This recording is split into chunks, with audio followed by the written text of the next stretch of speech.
So my next guest is Brian Asingia, and Brian is going to be talking with us about a cashless society and the future of business.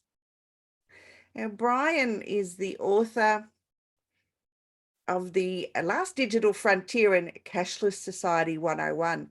He is a former Wall Street analyst at the New York Stock Exchange, and he over 10 years, he was enterprise software architecture and executive strategy. Brian is a global executive, consultant, and thought leader with extensive board consulting and advisory experience. He specializes in leading organizations through critical business stages from incorporation to mergers.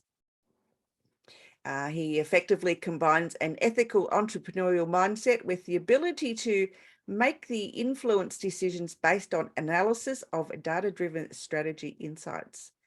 Positions executives and clients for growth and competitive advantage by leveraging human resources, financial capital, and technology. And he develops value optimized strategies that focus on cost reduction, revenue expansion, and strategic partnerships. Okay, so tell me how you got into what you're doing now. Well, I started my background as I started at the New York Stock Exchange. So I really, based on what I learned from there, kind of seeing how financial markets were being automated, for me, it really opened the gates to think about how automation could be applied to other areas. Because for them, really the big driver was efficiency for trades. How do we trade faster? How do we confirm trades and settle them and clear them and make sure they're compliant and pay, the brokers their cut. But that level of efficiency just applied to stocks or equities, I felt like could be applied to other areas of service delivery, whether it's healthcare, whether it's business kind of service delivery in general. And I think so. For where I am at and what we do on a day-to-day is really helping companies through those changes of bringing technology into the business process and helping your business be more resilient moving forward, because I think there's two main ways you can mitigate risk. One is insurance, and I think one is automation. Because occasionally you as a founder or as a key person, key employee in a company, you might get sick, you might need a little downtime. But if you haven't trained your teammates or your employees to help you with those areas, right, then the business struggles. I mean, I've mentored people that, especially during COVID, were really, really scared to even take a day off, even when they really needed it, because that's when people were really stressed, both for financial reasons and health reasons, but they couldn't afford to even take a day off from their business because their employees were not trained enough. They just couldn't trust their employees to continue operating without them being there physically present. And I said, again, always an entrepreneur, always looking at a problem as an opportunity. I still said, look, this is an opportunity for us to dig deeper and say, how do we help modify your business operations so that you really get to a stage where you can take time off and you Yeah, can I guess. communicate with your employers remotely without worrying that, you know, things won't go well. Yeah, absolutely. So I guess how can we make our businesses more cashless?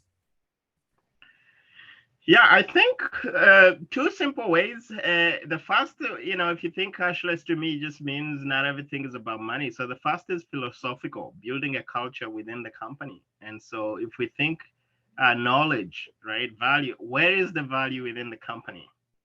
Often it's in the founder's brain, it's in the business owner's brain. And so creating, let's call it intellectual property, training materials, process materials, documenting things you already know so that that knowledge transfer is very seamless for your employees.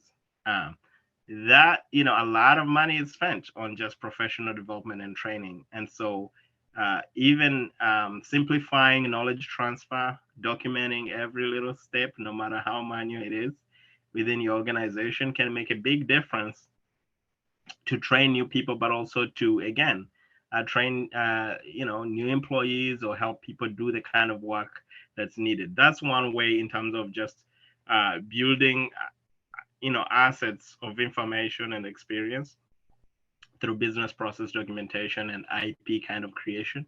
I think the other is pure technology and innovation.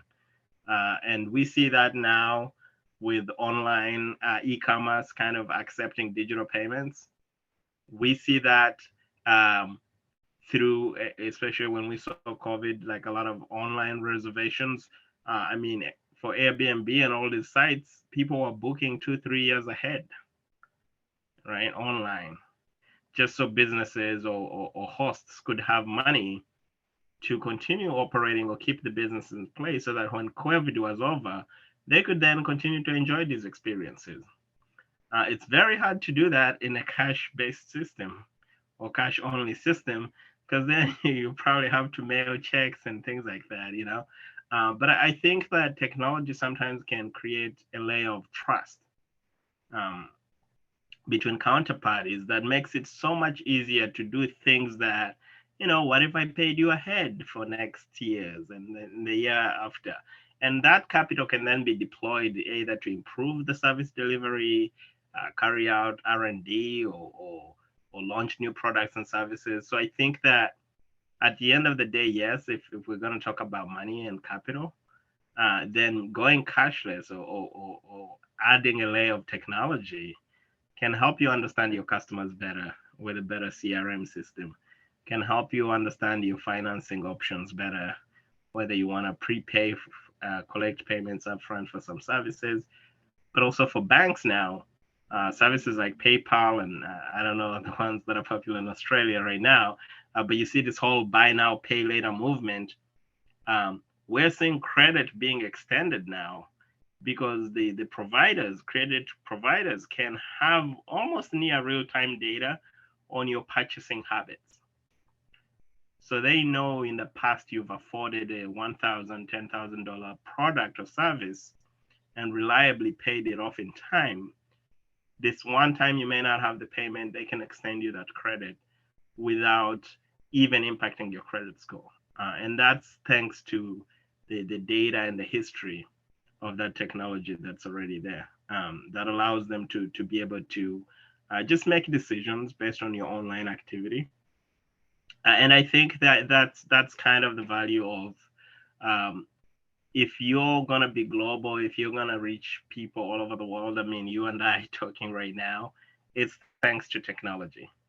And the more we can learn about these tools from communications, not everything has to be complicated, right? You don't need a developer, you don't need a lot of tech people, but there's tools like Zoom, email systems, CRM, the Facebooks, that can really allow you to reach people that you wouldn't have reached before. And I think that that is just another area that's underutilized, where I can tell businesses, yes, you're struggling because you're targeting people in your community, but the fact that you're not even trying to cater to the people online who might want to support you from wherever they might be, just shows me that, you're not really prioritizing what the business needs, right? So they think, oh, well, I like serving my local community because I can talk to John or Sharon or Jen. That's useful in some ways, but if people love your product, physical proximity is no longer the only requirement to make a sale or to build a community. And I think that you can tap into that online presence to really find people that are more passionate about your product, but live miles and miles away from you. And they don't deserve to miss out on your product or service. And then I think that technology and cashless society kind of enables that a lot more these days, and takes the hassle out managing that community. Yeah, I agree. I do think though that there's people are a bit reticent to put everything online, especially their finances, because we had a huge data breach here recently, with the second biggest telco here in Australia. And, there were Wow. 10 million people were affected by that. Things like their driver's licenses and their passport details and their, just their names and addresses were, hacked by, we don't know who yet, but they're still searching for that. But so I can understand people's reticence to be fully digital, especially in the financial space where so much personal Yeah. information is required. So how can people, I guess, put in safety mechanisms to prevent data breaches from hackers? Yeah, I think two main ways. Again, we start with the human side of it, right? The hackers actually the easiest or most lucrative way that they use is called human hacking, or the psychological way of either impersonating to be your loved one or somebody close to you, right? That can be similar to identity theft, but oftentimes it's just like somebody pretending to be an employee, and then you grant them access to the company, right? That's often the easiest. The technical one is even, often is much more difficult because it requires time and money and a lot of compute power. So they often go for that easy one. So I think the first place is for people to just be educated and learn about these human failures. I mean, if you're leaving your password on a post-it taped to your computer, uh, you know, that's the same as leaving your key to your house taped to your door, right? And so that level of basic, it can make a big difference. The second is to sort of understand the importance of certain information, right? A driver's license now, it's problematic because we use it in so many areas of our life, right? You need it to rent a car, you need it to drive, you need it, and I think that where we're going, this is going to be both a technical solution, but also like a, an adaptation or an evolution of identity. We're going to have what are called personas or fragmented identities, so that once, for example, once you ever go, if you go like the reason, even like let's start off with the driver's license. If the DMV, right, we're gonna get to a system where if one identity has already verified you, we can sort of not have you re-verify yourself in a different system, especially when it comes to like federal government service delivery. Government already knows who you are when you applied for service A. They don't need to re-require you to resubmit a lot of information. And so on the US side, oftentimes in America, that's where they may just ask for the last 4 digits of your social security number, which is like this national identity number they give you at birth. And so that can minimize the duplication of information to a point where you might forget, which companies have my social again, which, at some point you can't track it. And so abstracting it in a way that, hey, we already know you're verified with this other person, this other agency, we kind of trust them, we kind of trust your hospital. So we're just gonna like just get a little bit of your identity, but not everything. And that's kind of really the promise of the blockchain and the crypto kind of decentralized ecosystem, is to say, hey, you don't have to have all the information in one place, but rather we can rely on some level of trust that's already been established within a system to allow you to continue to do transactions. Especially when it comes, I'm glad you mentioned telecom. Let me try to close this point on the telecom example. The way telecoms work actually in Africa is very different. Um, your phone number essentially becomes sort of like your license ID. It's just as important because you register it with the government, and it's linked uniquely to you. And that's what you use to send digital payments via text-based kind of framework. Pesa is just one example. But I think we're seeing services like WhatsApp by Facebook and the other digital payments begin to allow that ability to either send money to an email or phone number, right? So that helps abstract. I don't even need to know your passport number. All I need is your phone number, and you can still receive payment and participate in banking and purchase goods and services. So that's the level of identity abstraction or fragmentation that I was talking about. We can have something that's still unique and important, like a phone number, but it's not as compromising. Mm. Um, and I think where we're going next with the whole blockchain ecosystem is to have like a what are called unique names, like Rose Davidson. That you know, at Rose Davidson could be a global address that you then just share with people to send you money, or you can send at Brian Asingia and send me money from whatever system you're sending, but you don't have to know everything about me. So the verification kind of happens behind the scenes. Um, because what that does is over time you end up not storing too much information in compromised places.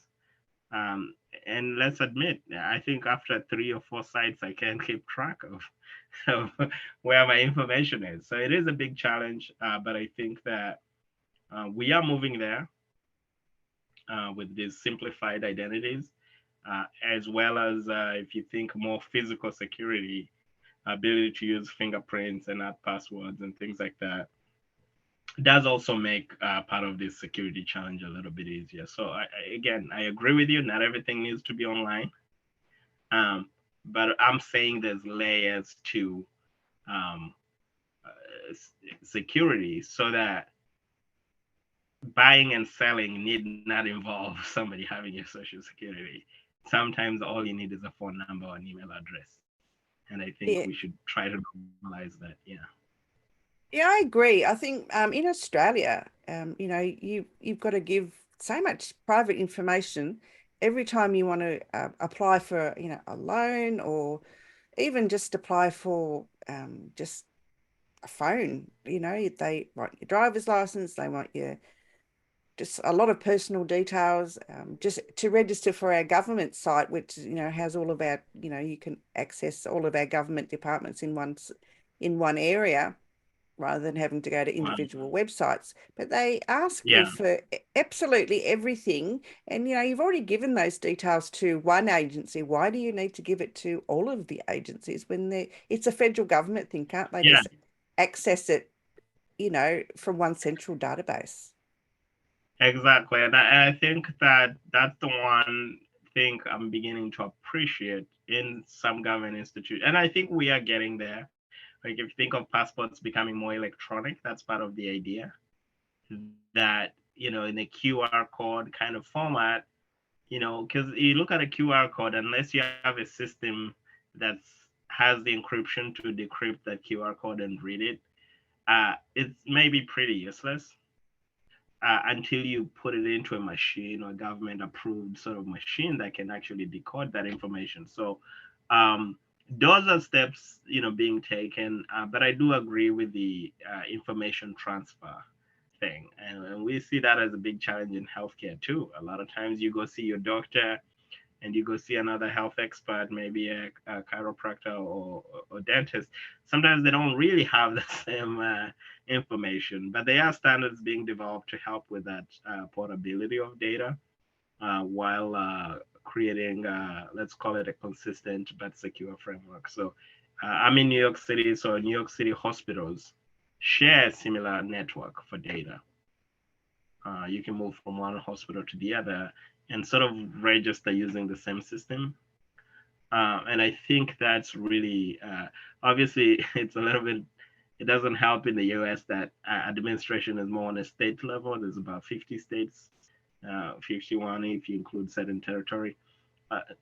So that does complicate things if you're moving from state to state, but at least you know that on a state level, you can have a singular ID or register once to a government site, and that identity can carry over to other areas. So, but that all of that is powered by technology. So I think that going cashless in a way has those advantages where identity can be reused, repurposed, and actually protected because you're not exposing it every time.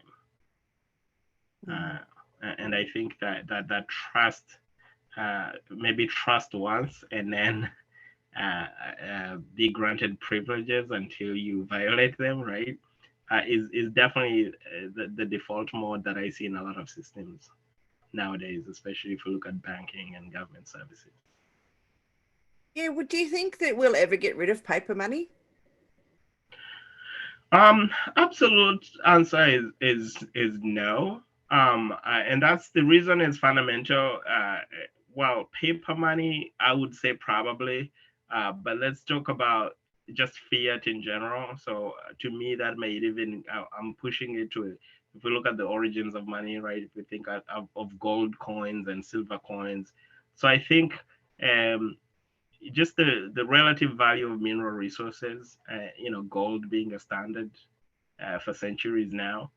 I think that will always be there, right? And coins to me were just an evolution of a adding like a sign of authority. Okay, this is the king's head, so we know it's from this territory, and B, it's in smaller pieces. It's still silver, it's still gold, but it's in smaller pieces that you can carry in the exchange.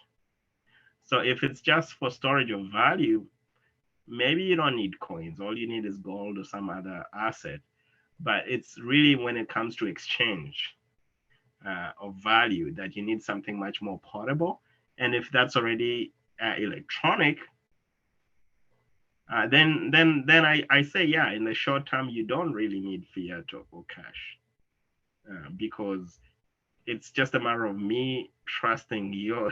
We're using the same system of value that we trust, and you had 100 zeros, now you're back to 90 zeros, or some numbers come from your account to mine, and that's the currency we're using.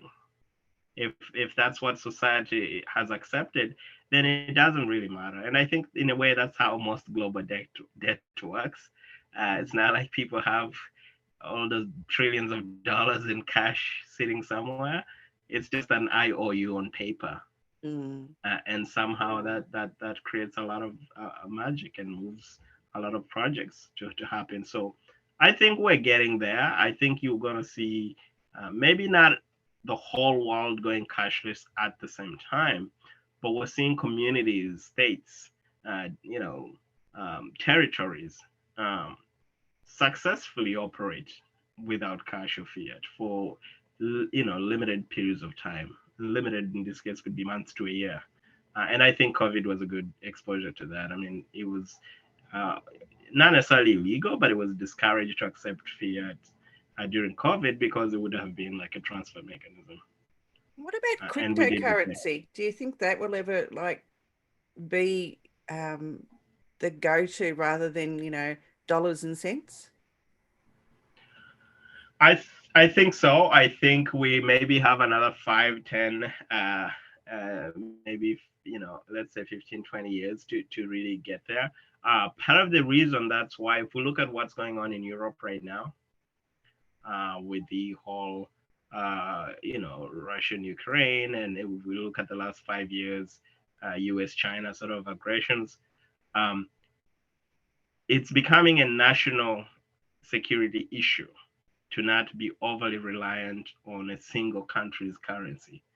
And I say Mm. single country's currency because we don't really have a global currency. No.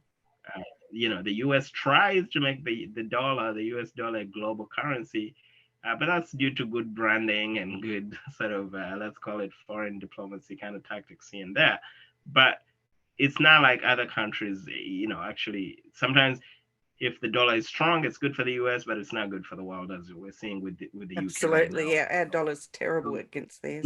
so that model is not sustainable in a sense that it's just playing a game of chess, right? So one time one country is up, one currency, and that's just speculation and arbitrage. It's good for traders, but for the average man, not really. So I think when we think of just long-term, really strategic project implementation, yes, digital sort of central digital currencies. That's what they're looking at now. That are going to be based on blockchain or cryptocurrency are really going to be the standard. They're still going to be maybe regional or nationalistic in nature, to start. But it's very easy for Russia, China, Brazil, or Africa to have like an Africa digital currency that helps facilitate trade across the entire African region. And I think that's really where we're headed, because it's just more complicated to deal with individual. I mean, there's over, you know, 180 countries or something like that in the world. So when every country is just prioritizing its own currency, there's inefficiencies that are created as opposed to having a singular means of exchange. And I think that's just best achieved digitally. But of course, there will always be uh, the default, I suppose, could always be a national or local central digital currency for, again, national security reasons. Should the global currency collapse, internal trade could continue in the local currency. But I think that yes, we are moving towards more and more digital.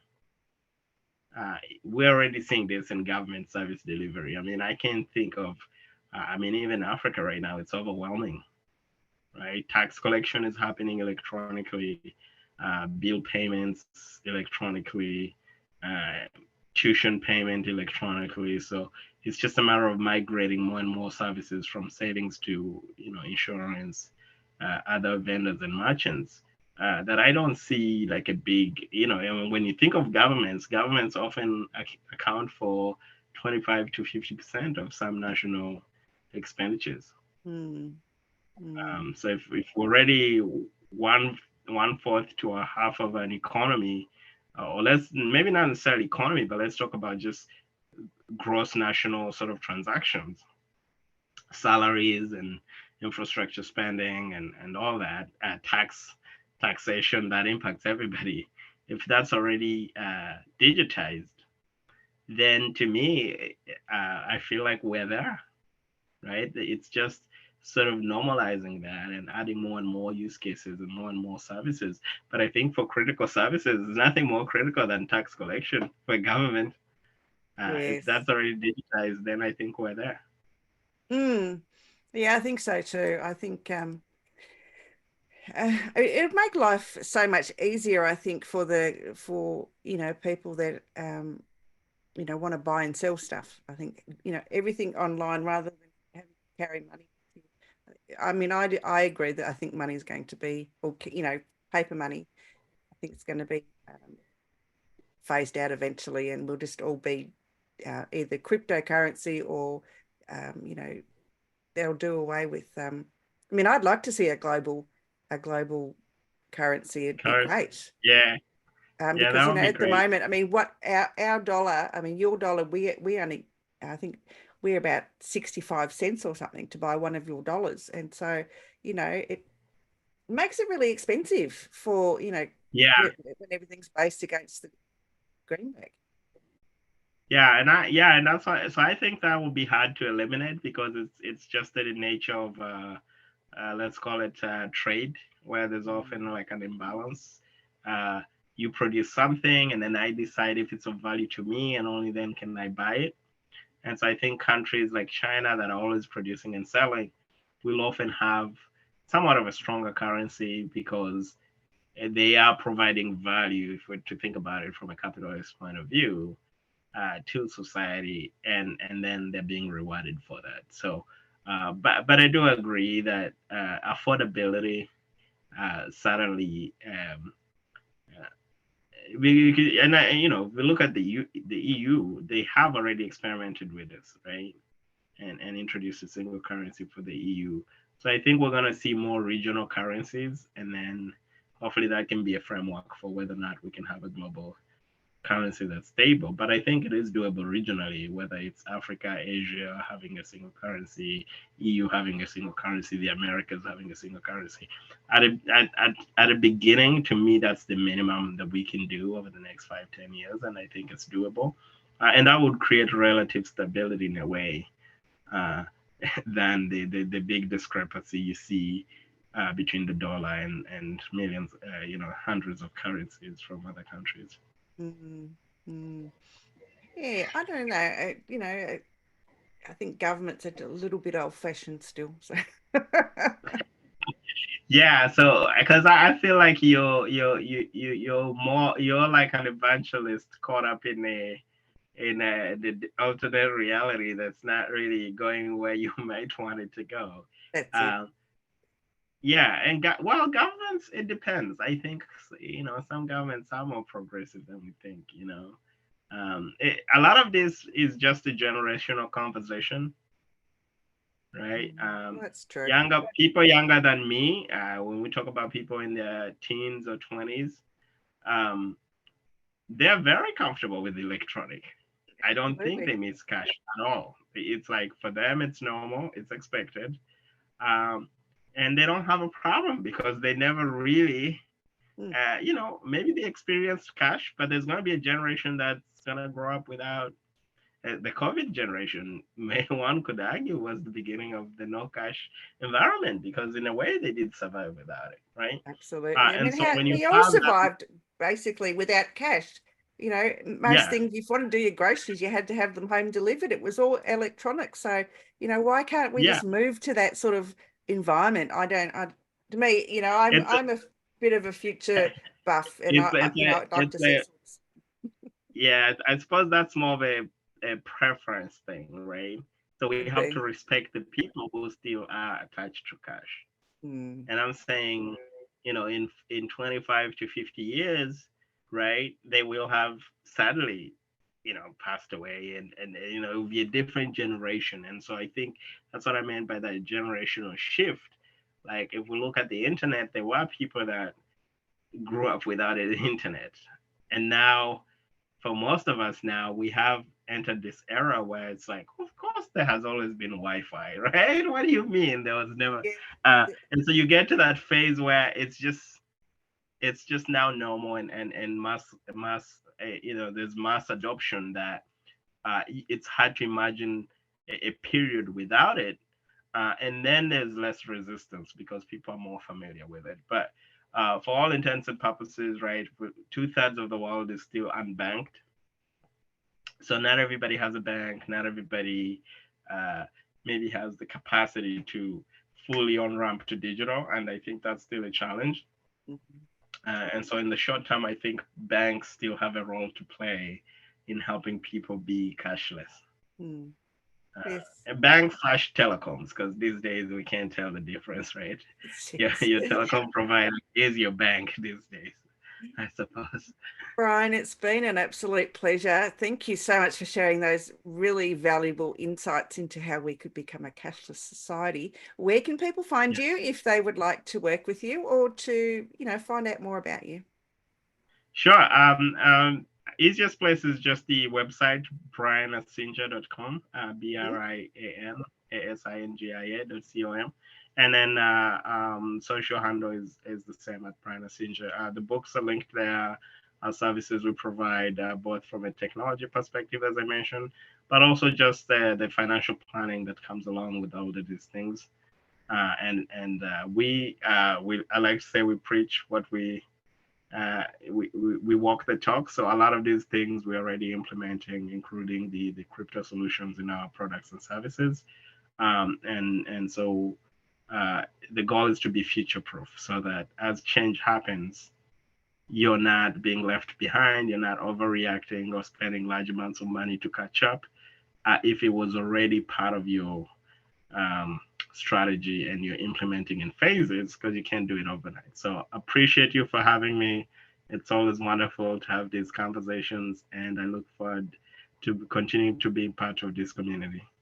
Thank you, Brian. I've enjoyed it, and I'm going to get you back on next year on the podcast because I think you have so much value to share with everybody. I love your insights. Thank you so much, Rose. Let's stay in touch. Bye for now. Bye.